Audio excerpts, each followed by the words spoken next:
Well, guys, we've talked playoff leaderboard the entire show and why wins are the guaranteed ticket.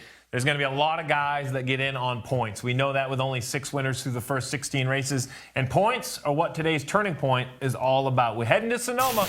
We knew the stages were going to be decision time, and it came right away. We saw William Byron lead all 20 laps, DJ, and get max points in the first stage. Well, great qualifying effort put him in position to get up front, and he took this race and said, okay, this is mine right now. This is what we want to do. We want to get as many points as we can, and I really felt like that, looking at that, he had a car that might could win the race. Yeah, Chad Canal saw everybody pit before the end of the first stage. He knew it was going to happen again at the end of the second stage, but Jeff, they stuck to their guns, stayed out again. Lost track position, but gained a ton of points. Listen, I love it. I love the fact go get those points when they're available to you. It's a road course. You never know when you're going to wreck. You never know if you get a late race restart and you have 3 wrecks in a row. So if you can get those points and where they are in points, I think you have to get them. And look right here what happened. Look where William Byron finished. He finished 19th, Suarez 17th. William Byron got 18 stage points. Suarez got none.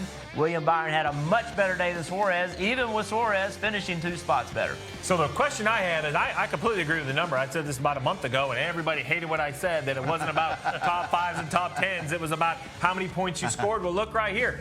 I want you to look, 13th and 14th on the playoff leaderboard. Daniel Suarez, William Byron. William Byron, 2 points out of 13th. 29 points over the cut line. So I'm sticking to my guns that points are what matter. The question, though, is can you stomach a 19th? Can you leave Sonoma running 19th and say, you know what, it was a good day? I mean, I agree with the points, but as a race car driver, how would you feel? Okay, so here's the thing. It always gets good when you start like that. So, first of all, you have to recognize where you are. And what William Byron and his team, what's the goal? The goal is to make the playoffs, right? Get hot, make the playoffs, make something happen. So he got his points. He got his points. William did a great job qualifying, which put him in position to do this, and he did a great job driving a race car. They did not finish 19th. Denny Hamlin used almost the same strategy. Denny Hamlin, what did he do? He finished first and second in his stage point. Look at the stage points he got, and he finished overall 6th. So you could do both. You had to have the right car. You had to have the right brakes. I'm sorry, Denny Hamlin finished 5th. You had to have everything go right, but Denny Hamlin and his team did both. Right. They found a way to get stage points and get that finish. So I love the fact that Chad Canals has changed gears. We just talked about Jimmy Johnson's always just been faster than everybody else. You call races differently when you have the fastest driver. So Chad Canals has changed gears. And he has adjusted, and I love the strategy, and it did not prohibit them from having a good race because Denny Hamlin and his team, they were able to pull it off. So, DJ, I argue that Chad Canals is doing exactly what he should for his young driver. I have felt the pressure cooker of the summer. I have been what should be an easy trip to the playoffs that was anything but. Take the pressure off. Get the points when you know you can.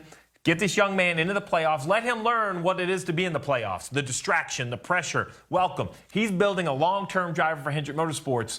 But does the race car driver and you agree? You just mentioned how good of a race car they had. Yeah, I think that, if this would have happened somewhere besides a road course, because I don't know that he's ready to win on a road course, even though he had a really good race car. Could he get up there and challenge Martin Truex Jr. and Kyle Busch? I don't know if that could have happened. So could they accumulate this? I get the fact. I understand exactly what you're saying about putting this young driver in that situation. It's that 19th place finish. Whenever, at the end of the day, whenever you get on whatever kind of airplane you're getting on, if that's the Hendrick plane or whatever, and coming back, and I see 19th beside my name, I have a tough time, especially as a young driver that has a good race car. Why do you keep putting me in this position? I know that making the playoffs is the most important thing, but if you're only going to get into the playoffs and you don't know how to finish, run in the top 5 because you've been just gathering stage points here and taking advantage of other people that maybe are a little bit better, not going with the stage points and doing things differently, what good are you doing your driver? Is he going to be ready when the playoffs come? So I think it's utmost importance that Rick Hendrick and Chad Canals are able to sit down with William Byron and say, look, we understand, this doesn't look as good as what it is, but look at your position. We'll take certain places and make this happen. And when you have a race car that's good enough and we know where you're at a place that can win, then we can turn you loose. I think that's a great point, is that everybody has to be lined up. Everybody has to understand what the goal is. And Clint Boyer and I had this conversation last week, and he completely disagreed. Like, although he thinks stage points are extremely important, he still thinks you have to top 5s, top 10s, at the end of the day, that's the most important. I disagree. I think it's points earned. I think if you, I think say that again, so people start tweeting you because I was the guy that nobody liked. So there's a winner, right? Yeah. There's the winner, and then there's a guy that did almost as good as the winner. And at the end of the day, if you're not winning, what it boils down to is how many points are you getting? Yeah. So it's the guy that won, and then how many points did you get? And at the end of the day, that's really all that matters. And however you do that, Yeah. when all is said and done, it doesn't matter because they don't give a trophy for the guy that got the most top fives. There's no trophy for that.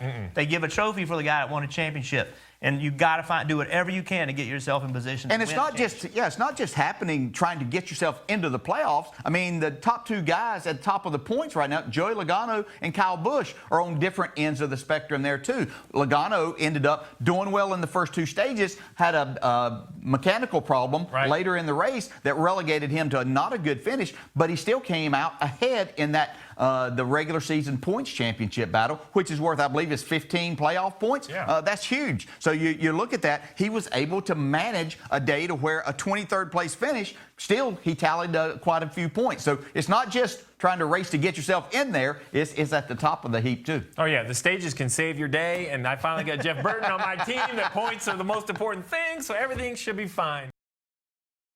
Hey Motorsports fans, thanks for watching. Make sure you hit subscribe before you go for all the latest news and highlights across motorsports.